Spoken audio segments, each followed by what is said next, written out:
আপোনালোকৰ ঘৰত চিকেন খাই ভাল পায় নেকি? তো বলক তেনেহ'লে আজি লোকেল মুৰ্গী নৰসিংহ পাতৰ লগত বনাওঁ। সেয়া মই নহৰু দিছোঁ,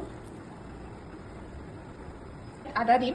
আদা মানে বেছিকৈ দিলে তিতা হৈ যাব, সেইকাৰণে মই কমকৈ আদা দিম। আৰু এফালে দিছোঁ পিঁয়াজ। এয়া দিছোঁ মই গোটা ধনিয়া, পাঁচফোৰণ আৰু গোটা জিৰা অকণমান গৰম কৰি পিচি লৈছোঁ। ইয়াতে দিম মই অলপ দৈ, অলপ হালধি, অলপ ৰেড চিলি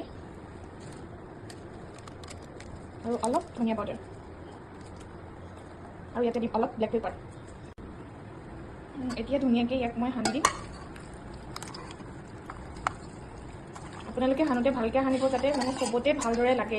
এয়া এতিয়া ধুনীয়াকৈ সানা হৈ গৈছে আৰু মই এতিয়া ইয়াক আধা ঘণ্টাৰ কাৰণে ফ্ৰিজত ৰাখি দিম। আৰু আধা ঘণ্টা ফ্ৰিজত ৰখাৰ পাছত ধুনীয়াকৈ মেৰিনেট হৈ গৈছে। তো মই এতিয়া কেৰাহীত মিঠাতেল দি পিঁয়াজ, নহৰু আৰু অকণমান জলকীয়া দি পেলাই ভালকৈ এইখিনি ভাজি ল'ম। আৰু ভাজি হোৱাৰ পাছত মাংসখিনি দি ঢাকোন নিদিয়াকৈ মই অলপ টাইম ফ্ৰাই হ'ব দিম, কাৰণ ঢাকোন দিলে পানীটো শুকাব বহুত টাইম লাগি যায়। চিকেনটো পূৰা ফ্ৰাই হৈ গৈছে আৰু এতিয়া মই নৰসিংহ পাতখিনি ইয়াতে দি অলপ টাইম ভাজ খাবৰ কাৰণে দিম। মানে নৰসিংহ পাতটো অলপ ফ্ৰাই কৰি দিম। আপোনালোকে অনুমান চাই দিব আৰু মানে বহুত বেছি হৈ গ'লেও বেয়া লাগিব।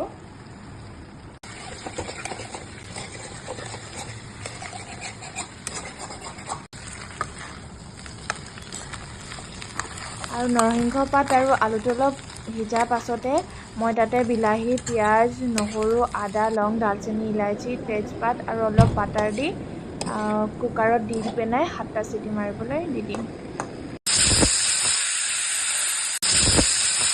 আৰু তাৰ পাছত মই কেৰাহীত আকৌ অলপ টাইম ৰাখি দিম। ৰাখি দিয়াৰ পাছতে এয়া মোৰ মাংস ৰেডি হৈ গ'ল। যদি ভিডিঅ'টো চাই ভাল পালে লাইক, কমেণ্ট এণ্ড শ্বেয়াৰ কৰি দিব।